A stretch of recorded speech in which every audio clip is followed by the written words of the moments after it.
हम next chapter पढ़ रहे हैं जिसमें है रेन्यूएबल एनर्जी के बारे में पढ़ेंगे। Okay, renewable energy source. इस रेन्यूएबल एनर्जी होती क्या है? दैट जो डिराइव की जाए नेचुरली जो जिसकी रिप्लेनिशिंग जो है ना रिसोर्स, जो रिप्लेनिशिंग रिसोर्स है, मतलब कि प्रोसेस दैट इज जो वर्चुअली जो है इनएग्जॉस्टेबल है। मतलब अगर इसको हम खर्चेंगे तो ये दोबारा से जो है रिन्यू हो जाएगी, नेचुरली रिन्यू हो जाती है। अनलाइक फॉसल फ्यूल, जैसे वो लोग एक बार वो एग्जॉस्ट हो गए तो उन्हें मिलियंस ऑफ ईयर्स लगते हैं क्या दोबारा से रिस्टोर होने में। तो ह्यूमन टाइम स्केल है उसमें वो जो है वो इनएग्जॉस्टेबल है। जैसे अनलाइक फॉसल फ्यूल जैसे कोल है, ऑयल है, नेचुरल गैस है, जो है फाइनाइट है, इनफाइनाइट नहीं, और कंट्रीब्यूट भी करते हैं इन्वायरमेंटल डिग्रेडेशन में भी। रेन्यूएबल एनर्जी सोर्स जो है वो प्रोड्यूस करते बहुत कम या फिर कोई भी हार्म नहीं होता है उसके, उनका हार्मफुल एमिशन का बहुत लेस होगा, मिनिमम होगा या नो हार्मफुल एमिशन होता है। मेकिंग देम क्या की सोल्यूशन जो प्रोवाइड करेगा, जो आजकल जो हम कॉम्बैट कर रहे हैं ना क्लाइमेट चेंज इश्यूज, उसके लिए इन्वायरमेंटल पोल्यूशन को रिड्यूस करेगा।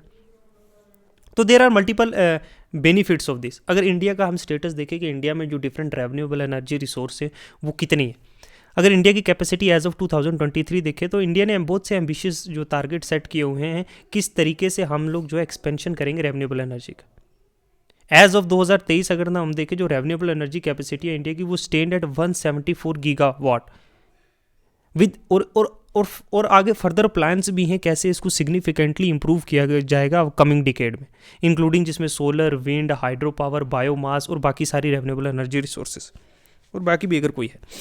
अब देखो सोलर एनर्जी में अगर जो है ना इंडिया एक ग्लोबल लीडर है सोलर एनर्जी में, क्योंकि हम लोग जो है ना ट्रॉपिक ऑफ जो है कैंसर ऑफ कैप्रिकॉर्न के बीच वाले एरिया में पड़ते हैं हम लोग, क्योंकि इंडिया जो है वन ऑफ द लार्जेस्ट जो सोलर मार्केट है पूरी दुनिया में, जिसके पास जो है क्यूमुलेटिव जो इंस्टॉल्ड कैपेसिटी अप्रॉक्सीमेटली 70 गीगावाट है एज ऑफ बाई 2023।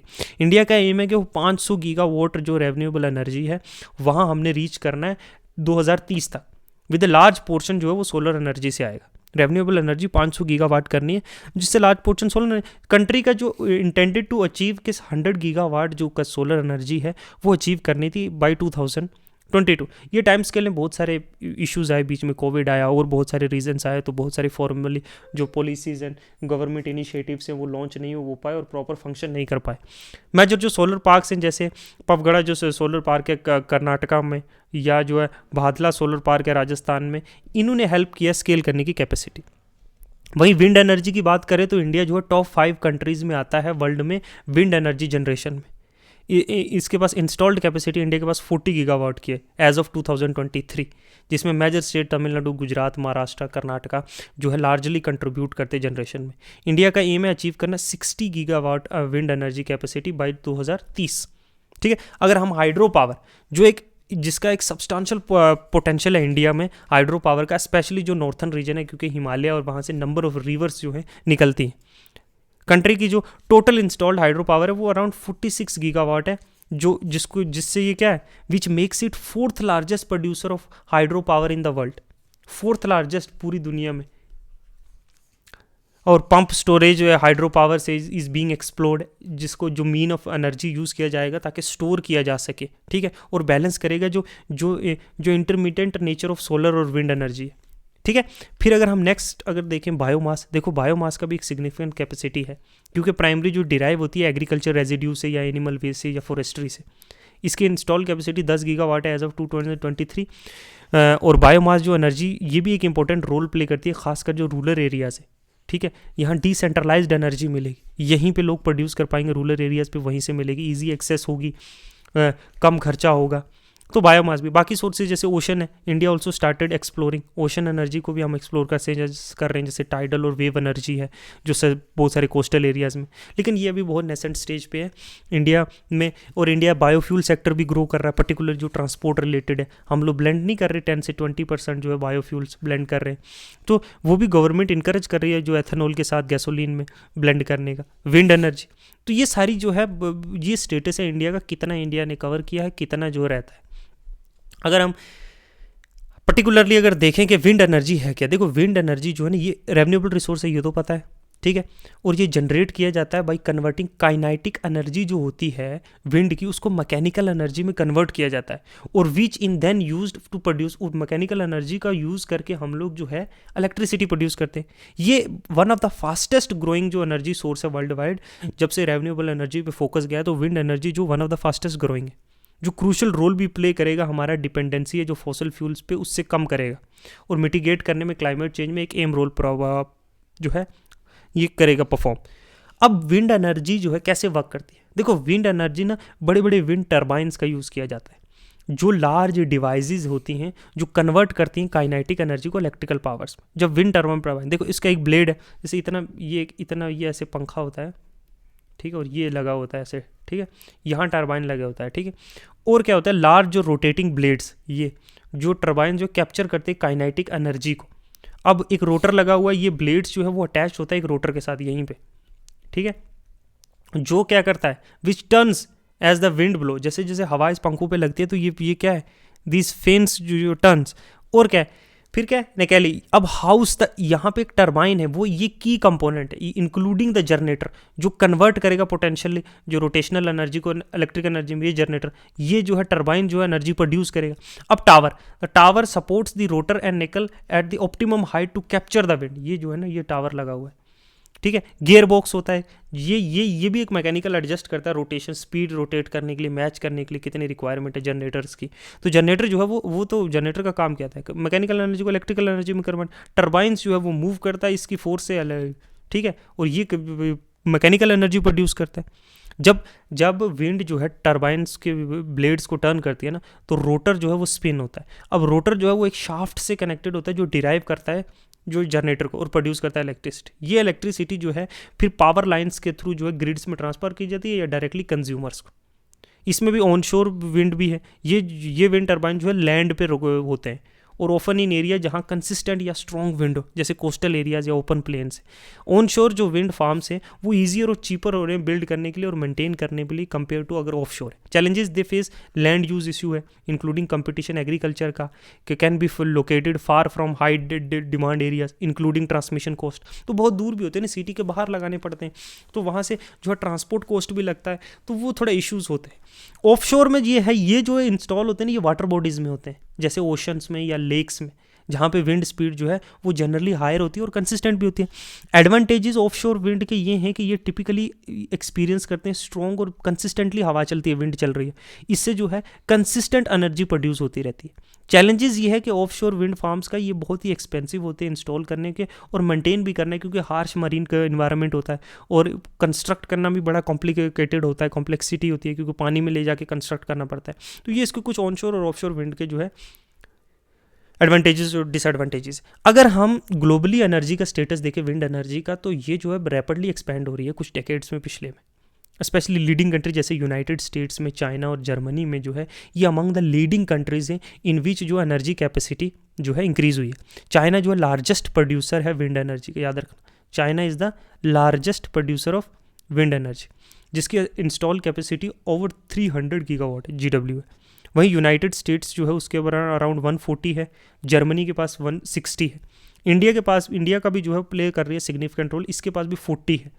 तो फोर्थ पोजीशन पे आती है as of 2023, but continuously India भी जो है थ्राइव कर रही है इसको इम्प्रूव करने पे और इंक्रीज़ करने के लिए अपने, क्योंकि पोटेंशियल तो है। देखो इन्वेस्टमेंट जो है विंड एनर्जी में वो ग्लोबली हो रही है और बहुत सारी कंट्रीज़ फोकस कर रही हैं कि कैसे इंक्रीज़ किया जाए जो रेन्यूएबल शेयर ऑफ एनर्जी का है, ताकि हम लोग जो है रिड्यूस कर सके जो कार्बन डाइऑक्साइड का जो एमिशन है। ऑफशोर विंड जो है वो भी receiving significant attention investment, specially Europe में जहाँ पे नॉर्थ सी जो है वहाँ पे world largest offshore wind plants हैं। टेक्नोलॉजिकल देखो विंड टर्बाइन डिज़ाइन किए जा रहे हैं day by day, over by year, उनकी टेक्नोलॉजी इंप्रूव की जा रही है जिससे एफिशिएंसी और कॉस्ट जो दोनों रिड्यूस हो सके। मॉडर्न टर्बाइन जो बहुत और जो ज़्यादा ड्यूरेबल और मोर एफिशिएंट है। फ्लोटिंग ऑफशोर विंड्स का यूज़ टर्बाइंस का यूज़ किया जा रहा है जो डेवलप करेगा, हार्स करेगा विंड एनर्जी डीपर वाटर्स में भी जो प्रीवियसली एक्सेसिबल नहीं थे। इंडिया में विंड एनर्जी का अगर हम देखें तो कोस्टल एरियाज़ या एलिवेटेड जो एरियाज़ हैं ऊंचे एरियाज़ में, तो वहाँ टॉप 5 में आता है पूरी दुनिया में। इंस्टॉल्ड कैपेसिटी 60 गीगावाट है एज ऑफ 2023, 40 अभी 40 गीगावाट है, लेकिन हम 60 अचीव करने की बात कर रहे हैं 2030 तक। ठीक है। लोडिंग विंड स्टेट, देखो जो लीडिंग जो विंड एनर्जी के स्टेट है तमिलनाडु, गुजरात, महाराष्ट्र, कर्नाटका, ये लीडिंग स्टेट से विंड एनर्जी में। तमिलनाडु अलोन अकाउंट फॉर 1/3 जो टोटल एनर्जी विंड पावर का है, वो तमिलनाडु अलोन जो है प्रोड्यूस करता है। गवर्नमेंट सपोर्ट, देखो इंडिया ने वेरियस इंसेंटिव्स और पॉलिसीज जो है प्रोवाइड किए हैं जिससे क्या है विंड एनर्जी जो और प्रमोट, इंक्लूडिंग जो टैक्स बेनिफिट दिए जा रहे हैं, सब्सिडीज़ दी जा रही हैं और रेन्यूएबल एनर्जी सर्टिफिकेट्स दिया जा रहा है जो विंड एनर्जी प्रोड्यूस भी कर रहे हैं और जो यूज़ भी कर रहे हैं। ठीक है, गवर्नमेंट का एम है कि हम लोगों ने शेयर जो विंड एनर्जी का शेयर है वो इंक्रीज़ करना है बाई मिक्स ऑफ 50% बाई 2030, और टारगेट भी बहुत सारे दिए हैं कैसे हम ग्रो कर सकते हैं विंड और सोलर एनर्जी। ऑफ शोर विंड प्रोजेक्ट इंडिया ने रिसेंटली जो है एक्सप्लोर किए हैं बहुत सारे पोटेंशियल जो ऑफ शोर विंड एनर्जी के प्रोजेक्ट्स, पर्टिकुलरली गुजरात और तमिलनाडु रीजन में जहाँ पे स्ट्रॉन्ग और कंसिस्टेंट विंड रहती है। तो गवर्नमेंट का जो आइडेंटिफाइड 1000 गीगावाट जो पोटेंशियल जो विंड एनर्जी कैपेसिटी जो है ऑफ शोर में भी लगाई जा सकती है। ठीक है, फिर ओशन थर्मल एनर्जी कन्वर्जन, देखो ये एक प्रोसेस है जिससे जो है इलेक्ट्रिसिटी जनरेट की जाती है टेम्परेचर डिफरेंस से। सरफेस का वाटर और जो ओशन का डीप वाटर है, जो कोल्डर वाटर है, इन दोनों के डिफरेंस से टेक्नोलॉजी जो है वो एक्सप्लोइट करे जो नेचुरल ग्रेडियंट है ओशन के टेम्परेचर का। ऊपर वाला ओशन का जो वार्म वाटर होता है सरफेस का और अंदर का जो कम होता है, इससे जो है रेन्यूएबल एनर्जी कैसे, देखो जो बेसिक प्रिंसिपल है बिहाइंड जो ओशन थर्मल एनर्जी कन्वर्जन का वो है टेम्परेचर ग्रेडियंट के टेम्परेचर में फ़र्क। ठीक है, बिटवीन वार्म सरफेस और कोल्ड सरफेस का जो डीपर ओशन में। अब टेम्परेचर डिफरेंस जो है वो यूज़ किया जाता है हीट इंजन्स, है ना। इन टेम्परेचर डिफरेंस से जो है हीट इंजन को रन किया जाता है जो ये इंटर्न क्या जनरेट करते हैं इलेक्ट्रिसिटी। देखो 3 मेन टाइप है। एक क्लोज साइकिल है जिसमें क्या है वार्म वाटर जो है वो यूज़ किया जाता है हीट करने के लिए, वर्किंग फ्लूड यूजुअली एक लो बॉइलिंग पॉइंट फ्लूड होता है जैसे अमोनिया होता है, उसको बॉयल किया जाता है। ये फ्लूड जो है जब वेपोरेट होता है, जब भाप निकलती है, ये गैस में कन्वर्ट होता है। अब ये गैस यूज़ किया जाता है टरबाइन से कनेक्ट होता है जनरेटर को, गैस यूज़ किया जाता है टरबाइन को घुमाने के लिए, ये टरबाइन होता है ना इसको घुमाने के लिए, और ये जनरेटर से कनेक्टेड है। जब गैस ठंडा हो जाता है और कंडेंस हो जाता है कोल्ड, जैसे with the help of cold deep ocean water, it is reused in the system. Advantage का ये सिस्टम रिलेटिवली सिंपल है और द प्रोसेस जो है फुल्ली कंटेन्ड है। ये क्लोज साइकिल सिस्टम। ओपन में क्या होता है कि इस सिस्टम में वार्म वाटर जो होता है वो डायरेक्टली यूज़ किया जाता है वैक्यूम में टर्न करने के लिए, है ना, इनटू स्टीम, वार्म वाटर को स्टीम में कन्वर्ट करने के लिए।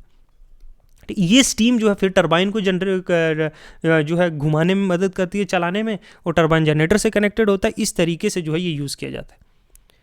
ठीक है, और इसका एक फ़ायदा है कि ये ओपन साइकिल सिस्टम है ना, ये प्रोड्यूस करता है फ्रेश वाटर, जो ओशन का खारा पानी होता है उसको फ्रेश वाटर में, और बाई प्रोडक्ट एक वैल्यूएबल रिसोर्स है वाटर स्कार्स रीजन्स के लिए। हाइब्रिड सिस्टम भी है जिसमें जो है हाइब्रिड सिस्टम में बोथ क्लोज और ओपन साइकिल दोनों सिस्टम का यूज़ किया जाता है एनर्जी को इंक्रीज करने के लिए। यहाँ वार्म वाटर का भी और कोल्ड वाटर का भी यूज़ किया जाता है different type of part of process में।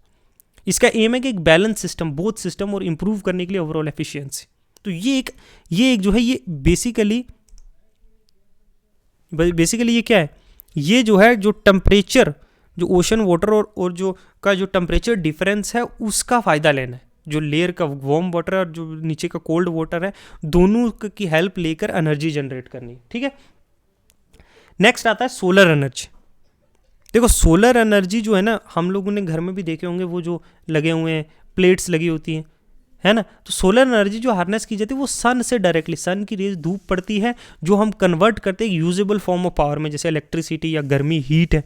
ये मोस्ट अबेंडेंट है और रेन्यूएबल सोर्स ऑफ अर्थ है क्योंकि सूरज है ऊपर। इसका इमेंस पोटेंशियल है दुनिया की जो ग्रोइंग एनर्जी डिमांड है उसको पूरा करने के लिए। सोलर एनर्जी क्लीन भी है, रेन्यूएबल भी है, इन्वायरमेंटल फ्रेंडली भी है। ठीक है, और कोई no direct emission of greenhouse gas का कोई डायरेक्ट एमिशन भी नहीं है। ठीक है। अब कैसे सोलर एनर्जी वर्क करती है? देखो 2 टाइप से करती है। एक तो फोटो जो वोल्टिक सेल्स होते हैं ना, पैनल्स होते हैं, जैसे सोलर पैनल्स हैं, जो सोलर पैनल आपने देखे होंगे ना, वो ब्लैक कलर के, जो मटेरियल से जो आर मेड ऑफ मटेरियल जो कन्वर्ट करते हैं सनलाइट की जो directly into electricity.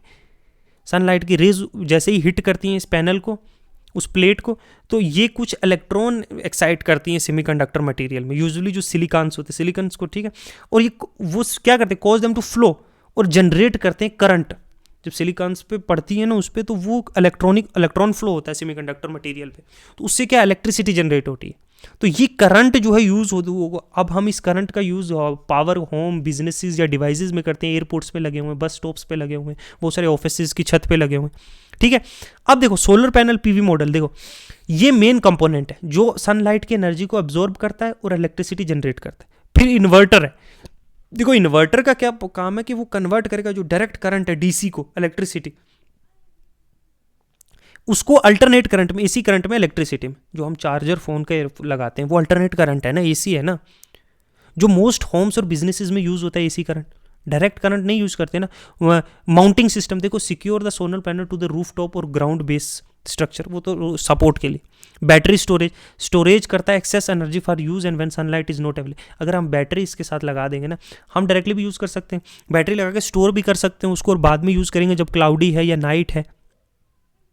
Solar thermal system, देखो इस प्रोसेस में सोलर थर्मल सिस्टम में हम सनलाइट का यूज करते हैं हीट करने के लिए फ्लूइड, जैसे पानी या हवा, जो क्या यूज किया जाता है, which can then be used for heating purposes या फिर इलेक्ट्रिसिटी जनरेट करने के लिए। सोलर जो थर्मल एनर्जी है वो मेनली यूज की जाती है वाटर हीटिंग के लिए या स्पेस हीटिंग के लिए या इंडस्ट्रियल एप्लीकेशंस के लिए। इसके भी वेरियस कंपोनेंट्स हैं, जैसे सोलर कलेक्टर है, फिर हीट एक्सचेंजर जो हीट को कन्वर्ट करेगा, स्टोर टैंक है, थर्मल पावर है, ठीक है। इसमें एक अलायंस आती है इंटरनेशनल जो है solar alliance, international solar alliance. देखो ये कोलेशन है डिफरेंट कंट्रीज़ की, किस लिए बनाई गई है, प्रमोट करने के लिए सोलर एनर्जी का यूज़ और ट्रांजिशन जो सस्टेनेबल और लो कार्बन एनर्जी फ्यूचर है उसके लिए, ताकि ये रेन्यूएबल एनर्जी से हम लोग जब ट्रांजिशन करें दूसरी तरफ एक सस्टेनेबल वे में। तो ये अलायंस जो है ना, इसका एम है कि हम किस तरीके से सोलर एम्प्लॉयमेंट, सोलर एनर्जी का डिप्लॉयमेंट करें, कैसे इंप्रूव कर सकते हैं लोगों का एक्सेस क्लीन एनर्जी को। हम एनर्जी बनाएंगे, लोगों के पास एक्सेस ही नहीं होगा उसका, तो कैसे होगा। कैसे सपोर्ट करना है कंट्रीज़ को मिटिगेट करने के लिए different climate change.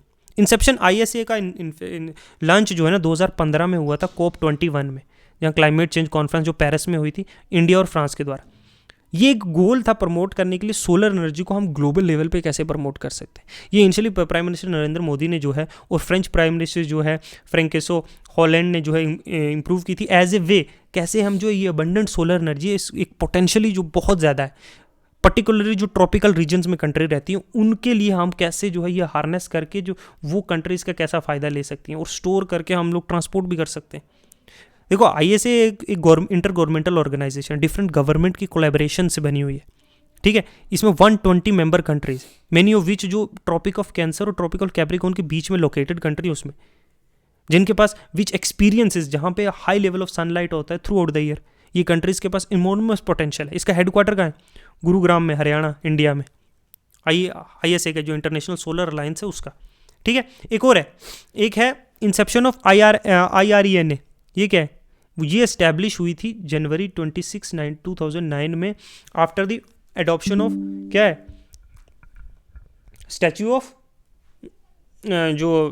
Of international renewable energy agency है ना, जिसका कॉन्फ्रेंस हुआ था कहाँ पे, बोन जर्मनी में। तो उसके बाद जो है ये जो है इस कॉन्फ्रेंस लाया गया था। ये एजेंसी जो है ना, इसका जो ऑफिशियली फाउंडेड कहाँ पे, अबू धाबी में, UAE में 2011 में, जिसका हेडक्वार्टर भी लोकेटेड वहीं पे है। इसका मिशन, इसका कोर जो मिशन है वो प्रमोट करने का रेन्यूएबल एनर्जी पूरी दुनिया में वर्ल्ड वाइड, इस प्रोवाइड करनी लीडरशिप, एक्सपर्टीज, और कैसे हम इंटरनेशनल कोऑपरेशन फोस्टर कर सकते हैं कि टेक्नोलॉजी ट्रांसफ़र होगी। अब internationally different countries will share, तो एक प्लेटफॉर्म है जहाँ रेन्यूएबल एनर्जी के रिलेटेड नॉलेज शेयरिंग होगी अमंग डिफरेंट गवर्नमेंट, बिजनेसेस और स्टेक होल्डर्स, कि इस तरीके से इस टेक्नोलॉजी का यूज़ करो, विंड एनर्जी में ये करो, सोलर एनर्जी में ये करो, ठीक है। ये अलायंस है एक किस्म की, ठीक है। तो मेंबर कंट्रीज देखो IRNA में 170 से मेंबर कंट्रीज है, जिसके सर्वल पार्टनर ऑर्गेनाइजेशन हो। ये एक largest, making it one of the largest international organisation जो फोकस कर रही है रेन्यूएबल एनर्जी का किस तरीके से हम लोगों ने डेवलपमेंट करना है, ठीक है। फिर एक फ्यूल सेल का एक टॉपिक है कि जो है फ्यूल सेल क्या है। देखो फ्यूल सेल जो है ना, ये एक इलेक्ट्रोकेमिकल डिवाइस है जो कन्वर्ट करती है केमिकल एनर्जी को, chemical energy of fuel, typically hydrogen जैसे है ना, उसको इलेक्ट्रिसिटी में केमिकल रिएक्शन के through with oxygen, without compulsion, oxygen के साथ बिना जलाए, मतलब कंबंशन में आग लगाए ना, ये प्रोड्यूस करता है। इलेक्ट्रिसिटी भी प्रोड्यूस होती है, water, heat as byproduct, fuel cells जो हैं वो कंसिडर किए जाते हैं क्लीन एनर्जी टेक्नोलॉजी, क्योंकि वो जनरेट करती है इलेक्ट्रिसिटी बिना मिनिमल इन्वायरमेंटल इम्पैक्ट के। पर्टिकुलरली जब हम हाइड्रोजन का यूज़ करते हैं as a source of fuel उसका सोर्स, क्योंकि fuel cell through a fuel we are generating electricity ना, तो हम हाइड्रोजन एज ए फ्यूल का यूज़ करके जब हम इलेक्ट्रिसिटी जनरेट करते हैं, वो इलेक्ट्रोलिसिस, वो इलेक्ट्रोड्स का जो यूज़ होता है, वो एक टेक्निकल प्रोसेस है, उसमें मुझे नहीं लगता आपको जाने की ज़रूरत है। फ्यूल सेल जो इंक्रीजिंगली बीइंग कंसिडर्ड एक सस्टेनेबल डेवलपमेंट सोल्यूशन कंसिडर किया जा रहा है पावर जनरेशन का, क्योंकि हाई एफिशिएंसी है, लो एमिशन है, वर्सेटिलिटी है। फ्यूल सेल्स जो जनरेट करते हैं इलेक्ट्रिसिटी इलेक्ट्रोकेमिकल प्रोसेस की, इतना याद रखना, रादर देन कंबंशन। हम फॉसिल फ्यूल को कंबंशन करते हैं ना, थर्मल एनर्जी में कोल को जलाते हैं ना, फिर बनाते हैं, स्टीम जनरेट करते हैं, इसमें कंबंशन के बिना होगा, जिससे क्या होता है क्लीनर और मोर एफिशिएंट एनर्जी प्रोडक्शन होगी, पर्टिकुलरली जो well suited both station power plants में भी या बैकअप पावर एप्लीकेशंस में। एक सिग्निफिकेंट एडिशनल है जो हम ट्रेडिशनल पावर जनरेशन करते हैं ना, जैसे कोल, नेचुरल गैस या इवन न्यूक्लियर एनर्जी का यूज़ करें, उससे भी बेहतर है एप्लीकेशन फ्यूल सेल के। देखो ट्रांसपोर्टेशन कैसे होता है, hydrogen fuel vehicles, fuel cells जो हैं वो यूज़ किए जाते हैं व्हीकल्स में, जैसे कार, बसेस, ट्रक्स, ट्रेन्स में। प्रॉपर मॉडल्स इंक्लूड जैसे टोयोटा मेरा, हाइंडाई नेक्सी या होंडा क्लैड, इस तरीके से। स्टेशनरी पावर जनरेशंस भी है, बैकअप पावर रिलायबल है, कमर्शियल, इंडस्ट्रियल और रेजिडेंशियल बिल्डिंग्स के लिए भी हम यूज़ कर सकते हैं रिलायबल पावर। रिमोट लोकेशन या ऑफ ग्रिड एरियाज में भी जहाँ कन्वेंशनल इलेक्ट्रिसिटी नहीं पहुँच सकती। पोर्टेबल, देखो fuel cells used in portable devices जैसे लैपटॉप, स्मार्टफोन्स और इलेक्ट्रॉनिक्स में भी यूज़ किया जा सकता है एज ए क्लीन एनर्जी। हम अगर अल्टरनेटिव देखें ट्रेडिशनल बैटरीज की जगह पे। स्पेस एक्सप्लोरेशन, नासा ने फ्यूल सेल्स का यूज़ स्पेस मिशन में भी किया था बहुत साल पहले, इंक्लूडिंग अपोलो में, जहाँ फ्यूल सेल्स यूज़ किए गए थे इलेक्ट्रिसिटी प्रोवाइड करने के लिए और वाटर एस्ट्रोनॉट्स को। तो fuel cells is also well essential. ठीक है, एक और कंसेप्ट है रेन 21। देखो रेन्यूएबल एनर्जी पॉलिसी नेटवर्क जो है फॉर 21st सेंचुरी के लिए, ये ग्लोबल मल्टी स्टेक होल्डर जो है नेटवर्क है, जो डिफरेंट गवर्नमेंट को, बिजनेसेस को या एनजीओज को या बाकी एक्टर्स को साथ में लाता है कि किस तरीके से हमने अडॉप्ट करना है और डिप्लॉय करनी है रेन्यूएबल एनर्जी। ये एक कई प्लेटफॉर्म है जहाँ पे हम नॉलेज शेयर करते हैं, कोलैबोरेट करते हैं डिफरेंट एजेंसीज के साथ कि किस तरह से हम विंड एनर्जी सेटअप कर सकते हैं, कौन सी टेक्नोलॉजी की ज़रूरत है, किस तरीके से पॉलिसी क्रिएट की जाए ताकि हम लोग जो है जल्दी ट्रांजिशन कर पाएँ। की फंक्शन और रोल क्या आर्टनी, ये connect wide ranges of stakeholders. एक प्लेटफॉर्म मिल जाएगा ना जहाँ different agencies, different governments, different NGOs can work, industrial leaders हो गए, रिसर्चर्स हो गए, इंटरनेशनल ऑर्गेनाइजेशन, सिविल सोसाइटी, जहाँ पे अपने बात इंफॉर्मेशन शेयर कर सकते, अपने एक्सपीरियंसेस बता सकते, अपने टेक्नोलॉजी के बारे में बता सकते हैं, किस तरीके से बेस्ट प्रैक्टिसेस की जाए, किस तरह से इंडस्ट्रीज में कम यूज़ किया जाए दूसरी एनर्जी। ठीक है, तो नॉलेज शेयरिंग एंड डाटा, देखो रेन 21 जो है ना वो प्रोड्यूस करता है और डिस्ट्रीब्यूट करता है हाई क्वालिटी रिपोर्ट्स, डेटाज कि global renewable energy trends, policies, market किस तरीके से, जैसे global status report, renewable global status report most notable publication है जो ऑफर करता है हमें कॉम्प्रिहेंसिव इंसाइट कि स्टेट की रेन्यूएबल एनर्जी कैसी है। पॉलिसी एडवोकेसी जैसे RN25 में वो भी है ना कि किस तरीके से हम लोगों को जो है कैसे डिप्लॉय करेंगे, कैसे इंटीग्रेट करेंगे लोगों को ग्लोबल या नेशनल या लोकल लेवल पे, पीपल इन्वॉल्वमेंट पॉलिसी मेकिंग में। तो कैपेसिटी डेवलपमेंट ऑर्गेनाइज करते हैं, events, webinars, forums, knowledge share की जा सकती है, कैपेसिटी ऑफ स्टेक होल्डर्स जो इन्वॉल्व हैं, dialogue, decision making, experts, practitioners यहाँ आते हैं, किस तरीके से रेन्यूएबल एनर्जी को और जो है बेहतर बनाया जाएगा। ग्लोबल कोलैबोरेशंस भी होती हैं। इस तरीके से ये एक प्लेटफॉर्म है, एज ए प्लेटफॉर्म आपको ये याद रखना है। फिर है जियोथर्मल एनर्जी। देखो जियोथर्मल एनर्जी जो है ये हीट है, इज द हीट जो अर्थ के सब सरफेस से आती है, अर्थ के नीचे वाली सरफेस से। ठीक है, वो हम वेराइटीज़ ऑफ यूजेज हैं इसके भी, अगर इसको हम प्रॉपरली हार्नेस कर पाएँ, क्योंकि अर्थ के अंदर तो हीट है ना, आप जितना नीचे जाओगे उतनी गर्मी बढ़ती है। इससे हम इलेक्ट्रिसिटी भी बढ़ा सकते हैं, डायरेक्ट गर्म भी कर सकते हैं, कोई चीज़ हीट करनी है इंडस्ट्रियल प्रोसेसेस में जैसे ये एनर्जी जो है ना अर्थ की इंटरनल हीट है जो प्राइमरली काज होती है, जो रेडियो एक्टिव जो आइसोटॉप्स या फिर जो लेफ्ट ओवर हीट है वो जो प्लानट फॉर्मेशन में हुई थी, जो अंदर हीट रह गई है, जैसे कोर में मेंटल में हीट है, वल्केनो निकलता है, हीट नहीं होती, ये स्टोर है रॉक्स में या फिर फ्लूइड है अर्थ के क्रस्ट में, इससे जो बनती है ये फाउंड इन जियोथर्मल रिजर्वायर्स। ये इससे बनाई जाए एनर्जी को हम जियोथर्मल एनर्जी कहते हैं, अर्थ की हीट। अब कैसे वर्क करती है, देखो ये हार्नेस कर बहुत सारी टेक्निक्स है, डिपेंड करता है कि किस तरह का जियोलॉजिकल कंडीशन है या कितना डेप्थ ऑफ रिसोर्सेज है। एनर्जी जो ये टिपिकली एक्सेस की जाती है अंडरग्राउंड हॉट वाटर, जैसे पानी गर्म निकलता है ना स्ट्रीम से, कहीं से उबला हुआ पानी, आप बहुत जगह देखोगे, आपने बहुत जगह देखा होगा कि भाप निकलती रहती है, एवेपोरेशन, गर्मी, तो ये हीट होती है ना अर्थ की, ये डायरेक्टली यूज़ की जा सकती है हीटिंग के लिए, कन्वर्ट करने के लिए। ये मेथड ऑफ एक्सट्रैक्शन जो है ना वो डिपेंड करता है किस तरह की एनर्जी आप प्रोड्यूस करना चाहते हो। ठीक है, आपने इलेक्ट्रिसिटी प्रोड्यूस करनी है, आपको टर्बाइंस का यूज़ करना पड़ेगा, उसको मूव करना पड़ेगा, जनरेटर्स का यूज़ करना पड़ेगा, आपको डायरेक्ट हीटिंग पर्पजेज़ के लिए चाहिए, वो भी चाहिए। इंडिया में बहुत पोटेंशियल है, इंडिया में हिमाचल प्रदेश ये स्टेट जो है टेक्टोनिकली एक्टिव है, जहाँ पे जो है जियो थर्मल एनर्जी टैप्ड है बहुत जगह, जैसे मनाली में कुल्लू वैली है, यहाँ पोटेंशियल है डेवलपमेंट। उत्तराखंड है, ठीक है, अलॉन्ग विद हिमाचल, यहाँ पे भी बहुत ज़्यादा पोटेंशियल। गुजरात जो कच्छ रीजन है गुजरात का, ये अनदर जियो थर्मल हॉटस्पॉट है। जो कच्छ में रिफ्ट है ना, वहाँ वेल्कोनिक एक्टिविटीज़ के लिए नॉन है, तो ये भी है। राजस्थान की जो अरावली हिल है ये भी पोटेंशियल मानी जाती है, अभी एक्सप्लोर नहीं किया है क्योंकि एक्सपेंसिव है। महाराष्ट्र का पूना रीजन, यहाँ पे भी पोटेंशियल माना जाता है, तो इंडिया में भी पोटेंशियल है जियो थर्मल का भी। तो ये वेरियस जो है ना, it is just we have taken an overview and we have understood and we have read about the data, या फिर हमारा स्टेटस क्या है इंडिया का जो है रेन्यूएबल एनर्जी का। No doubt that our future जो है holds in renewable energy resource. Without that, world will not sustain if we continue to use excessive non-renewable resources, because it will harm our environment and our earth, both our climate, everything is will be harmed if we continuously to use non-renewable resources. If we have to tackle the issues of climate change, we have to go for the non-renewable energy resource, because energy demands, with the advent of technology, I believe that energy demand is continuously increasing. With continuously increasing energy demand, if we use excessively this non-renewable resource, either they will exhaust completely or they will damage our environment and atmosphere completely. One thing is surely to happen. So using non-renewable energy, we can tackle many things. Environment, at the same time we will have a clean energy, and at the same time we will have a renewable energy that will never exhaust, at least in the human lifespan. So एक 3-4-5 निशाने लग रहे हैं, तो why not move towards non-renewable energy?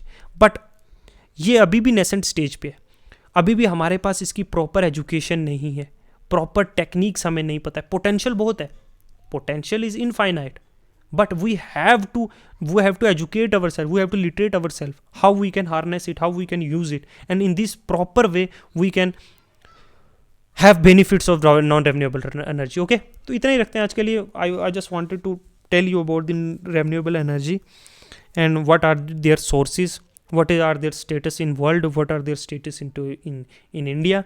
That's it. Okay, and we will meet in the next chapters. Okay, thank you, goodbye.